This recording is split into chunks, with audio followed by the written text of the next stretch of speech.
Hi friends, welcome back to my channel. ಬನ್ನಿ, ಇವತ್ತು ನಾನು ನಿಮಗೆ ರಸಮ್ ರೆಸಿಪಿ ಮಾಡಿ ತೋರಿಸ್ಕೊಡ್ತಾ ಇದ್ದೀನಿ. ಇದಕ್ಕೆ ನಾನು ಯಾವುದೇ ಒಂದು ರಸಮ್ ಪೌಡರ್ನ ಯೂಸ್ ಮಾಡದೆ ಮನೆಯಲ್ಲೇ ಯಾವ ರೀತಿ ಮಾಡೋದು ಅಂತ ನಾನು ನಿಮಗೆ ತಿಳಿಸ್ಕೊಡ್ತಾ ಇದ್ದೀನಿ. ಇಲ್ಲಿ ನಾನು 2 ಟೊಮೊಟೊನ ತೊಗೊಂಡಿದ್ದೀನಿ, ಒಂದು ನಾಟಿ ಒಂದು ಫಾರಮ್ಮು. ನೀವು 2 ನಾಟಿ ಬೇಕಂದ್ರೆ ತೊಗೋಬೋದು.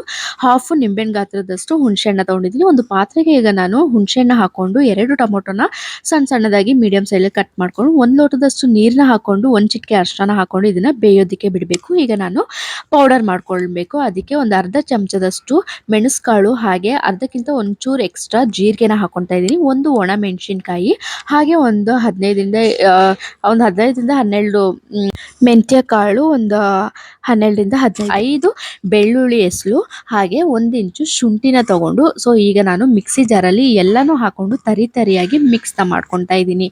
ತುಂಬಾನೇ ಘಮ ಕೊಡುತ್ತೆ, ಹಾಗೆ ತುಂಬಾನೇ ಟೇಸ್ಟ್ ಆಗಿರುತ್ತೆ ಅಂತಾನೆ ಹೇಳ್ಬೋದು. ಇದು ಬಿಸಿ ಬಿಸಿ ರೈಸ್ಗಂತೂ ಸಖತ್ತಾಗಿರುತ್ತೆ. ಯಾರಿಗೆ ಕೋಲ್ಡ್ ಆಗಿರುತ್ತೆ, ಕಾಫ್ ಆಗಿರುತ್ತೆ, ಆವಾಗ ಈ ರಸಮ್ನ ಮಾಡಿಕೊಂಡು ತಿನ್ನೋದ್ರಿಂದ ತುಂಬಾನೇ ಟೇಸ್ಟಿಯಾಗಿರುತ್ತೆ. ಅವಾಗಂತೂ ಬಾಯಿಗೆ ಏನು ರುಚಿಯಾಗಿರಲ್ಲ. ಆವಾಗ ಈ ರಸಮ್ನ ನೀವು ಮಾಡಿಕೊಂಡು ತಿನ್ಬೋದು. ಈಗ ಟೊಮೊಟೊ ನೋಡ್ತಾ ಇದ್ದೀರಲ್ವಾ, ಬೇಯ್ತಾ ಇದೆ. ಇವಾಗ ಇದು ಬೆಂದಾಗಿದೆ. ಈಗ ನಾನು ಇದು ಸ್ವಲ್ಪ ತಣ್ಣದಾಗೋದಕ್ಕೆ ಬಿಟ್ಟು ಆದಮೇಲೆ ನಾನು ಟೊಮೊಟೊ ಎಲ್ಲ ಸ್ವೀಸ್ ಮಾಡಿಕೊಂಡು ಈ ರೀತಿಯಾಗಿ ನಾನು ನೀರನ್ನ ತೆಕ್ಕೊಳ್ತೀನಿ. ಎಕ್ಸ್ಟ್ರಾ ನೀರು ಹಾಕೊಳ್ಳಿ. ನಿಮಗೆ ಎಷ್ಟು ಹುಳಿ ಬೇಕೋ ಅಷ್ಟು ನೋಡಿಕೊಂಡು ನೀರನ್ನ ಹಾಕೊಳ್ಳಿ. ನಾನು 2 ಗ್ಲಾಸ್ ಅಷ್ಟು ನೀರು ಎಕ್ಸ್ಟ್ರಾನ ಹಾಕೊಂಡಿದ್ದೀನಿ. ಈಗ ಒಂದು ಪ್ಯಾನ್ಗೆ ಒಗ್ಗರಣೆ ಹಾಕೊಳ್ಳೋಣ. ಒಂದು 2 ಚಮಚದಷ್ಟು ಎಣ್ಣೆನ ಹಾಕೊಂಡು, ಹಾಗೆ ನಾನು ಕರಿಬೇವು, ಒಣಮೆಣಸಿನಕಾಯಿ 2 ಹಾಕೊಂಡು ಮಿಕ್ಸಿ ಜಾರಲ್ಲಿ ಏನು ನಾವು ಪೌಡರ್ನ ಮಾಡ್ಕೊಂಡಿದ್ವಿ ಅದನ್ನ ಇವಾಗ ಆಯಿಲಲ್ಲಿ ಒಂದು ಸ್ವಲ್ಪ ಫ್ರೈನ ಮಾಡ್ಕೋಬೇಕು. ಒಂದು ಸ್ವಲ್ಪ ಫ್ರೈ ಕ್ಲೀನಾಗಿ ಮಾಡ್ಕೊಳ್ಳಿ. ಒಂದು ಸ್ವಲ್ಪ ಹಸಿ ವಾಸನೆ ಹೋಗೋವರೆಗೂ ಫ್ರೈನ ಮಾಡ್ಕೊಳ್ಳಿ. ಘಮ ಬರೋಕ್ಕೆ ಸ್ಟಾರ್ಟ್ ಆಗುತ್ತೆ.